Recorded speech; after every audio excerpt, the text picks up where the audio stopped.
आंधी बारिश व आकाशीय बिजली ने मचाई तबाही, महिला व एक भैंस की मौत। गोला गोरखपुर। गोला थाना क्षेत्र के सरम परवर पार गांव में सोमवार को आकाशीय बिजली गिरने से महिला और एक भैंस की मौत हो गई। सूचना पर पहुंची पुलिस ने शव को कब्जे में लेकर पीएम के लिए भेज दिया।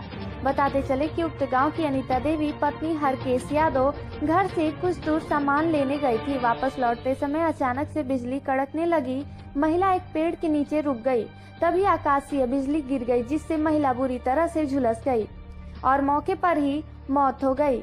महिला के एक पुत्र अर्पित 5 वर्षीय तथा एक पुत्री आरुषि 3 वर्षीय है। मृतका का पति परदेश रहता है। इसके अलावा हटवा गांव में कोलाहल हरिजन की भैंस भी आकाशीय बिजली की चपेट में आने से उसकी मौत हो गई। छात्रों को अध्ययन के लिए टैबलेट होगा सहायक, डॉक्टर अनिल। गोला गोरखपुर। उपनगर गोला में स्थित सुभाष चंद्र बोस ITI में सोमवार को शासन द्वारा डिजिटल सशक्तिकरण के लिए टैबलेट वितरण कार्यक्रम का आयोजन किया गया। प्रदेश सरकार की तकनीकी सशक्तिकरण योजना के तहत सुभाष चंद्र बोस ITI गोला में मुख्य अतिथि डॉक्टर अनिल तिवारी के हाथों अध्ययनरत छात्रों में 33 टैबलेट वितरण किया गया। कार्यक्रम के मुख्य अतिथि डॉक्टर तिवारी ने कहा कि छात्र छात्राओं को ज्ञान प्राप्त करने के लिए सरकार विभिन्न प्रकार की योजनाएं चला रही है, जिसका लाभ छात्रों को उठाकर तकनीकी ज्ञान प्राप्त कर आगे बढ़ना चाहिए। प्रदेश सरकार द्वारा टैबलेट वितरण योजना बहुत ही सराहनीय कार्य है। छात्रों के लिए टैबलेट अध्ययन के लिए सहायक होगा। आगे कहा कि तकनीक से कार्य की गुणवत्ता और उत्पादन में सुधार होता है और मनुष्य समृद्धि करता है। संस्थान के प्रबंध निदेशक शक्ति सिंह, त्रिपुरारी सिंह उर्फ मुनीर सिंह आदि गणमान्य लोग मौजूद रहे। भाजपा की शानदार जीत पर धर्मेंद्र सिंह का किया गया भव्य स्वागत। गोला गोरखपुर। भारतीय जनता पार्टी के क्षेत्रीय अध्यक्ष धर्मेंद्र सिंह के नेतृत्व में आजमगढ़ में निरहु भैया की शानदार जीत पर गोरखपुर जाते समय जिला कार्य समिति सदस्य प्रतिनिधि मंडल अखिल भारतीय जायसवाल सर्ववर्गीय महासभा के राष्ट्रीय उपाध्यक्ष राजकुमार जायसवाल वैश्य समाज के नेतृत्व में पटना चौराहा बड़हलगंज में भाजपा के कार्यकर्ताओं के साथ धर्मेंद्र सिंह का माल्यार्पण व अंग वस्त्र पहनाकर भव्य स्वागत किया गया। अपने स्वागत से अभिभूत होकर श्री सिंह ने कहा कि यह मेरे नेतृत्व में चुनाव नहीं लड़ा गया, यह चुनाव पूरे भारतीय जनता पार्टी के कार्यकर्ताओं के नेतृत्व में चुनाव लड़ा गया और कार्यकर्ताओं की जीत हुई है। इस अवसर पर भाजपा सेक्टर प्रमुख दिनेश पांडे, अमन जायसवाल, अनिल जायसवाल, राजकुमार जायसवाल, मनोज जायसवाल, सुनील जायसवाल, केशव मिश्रा, चौखट पंडित, राजेश दुबे सहित सैकड़ों की संख्या में कार्यकर्ता मौजूद हैं। छोटा पशुओं से आम जन परेशान है। बाज़ गाँव तहसील मुख्यालय पर छोटा पशुओं से आम जन परेशान है। पशु आश्रयगृह बने हैं, परंतु उसमें पशु नहीं है, जिससे लोगों को भारी असुविधा का सामना करना पड़ता है। ऐसे में रोज लोड चोटी हो रहा है। आइए जानते हैं। छोटा पशुओं के लिए प्रदेश के मुख्यमंत्री माननीय योगी आदित्यनाथ जी व्यवस्था कर रहे हैं, उनका बन रहा है, जिससे बहुत पहले से तो अब कमी हो गया है।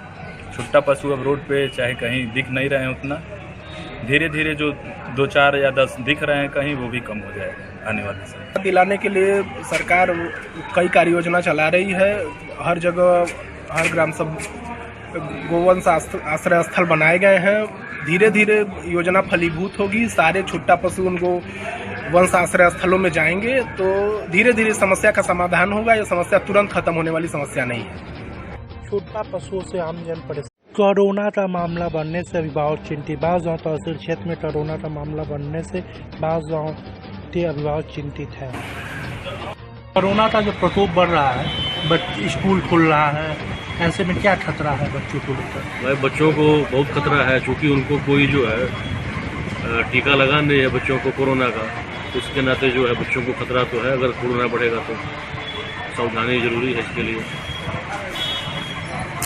जो स्कूल में खुल रहे हैं बच्चों, उसमें क्या दिक्कत होती है बच्चों को जैसे इसमें टीका लगा ही नहीं है और स्कूल में सावधानियां बरतना जरूरी है। बच्चों को मास्क पहनाना अनिवार्य है, सैनिटाइजर भी अनिवार्य है और गार्जियन और जो स्कूल के प्रबंधक प्रिंसिपल हैं, टीचर हैं, वो बच्चों के लिए विशेष ध्यान दें।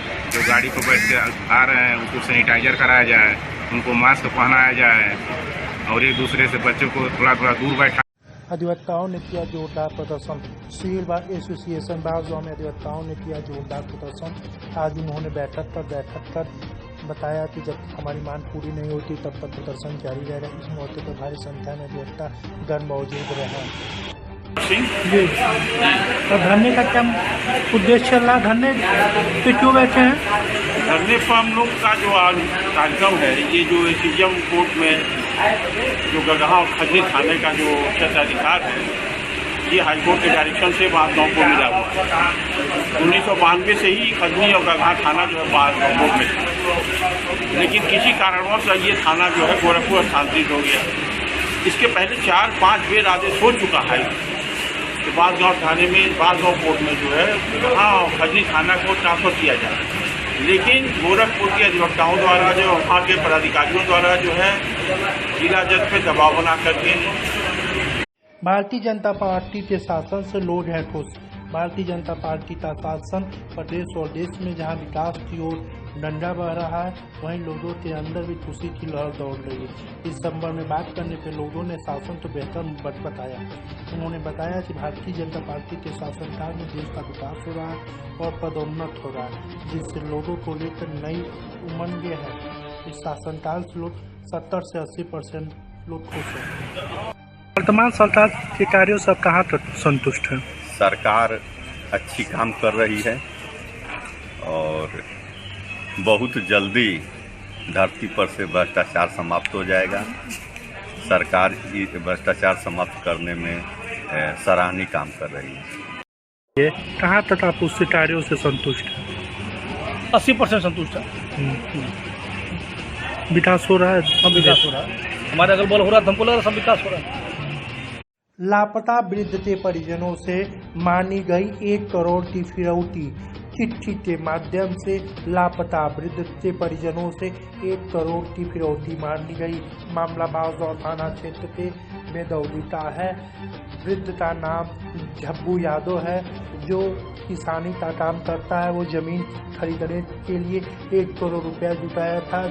24 तारीख से लापता है और उसके बाद चिट्ठी से 1 करोड़ की फिरौती मानी गई।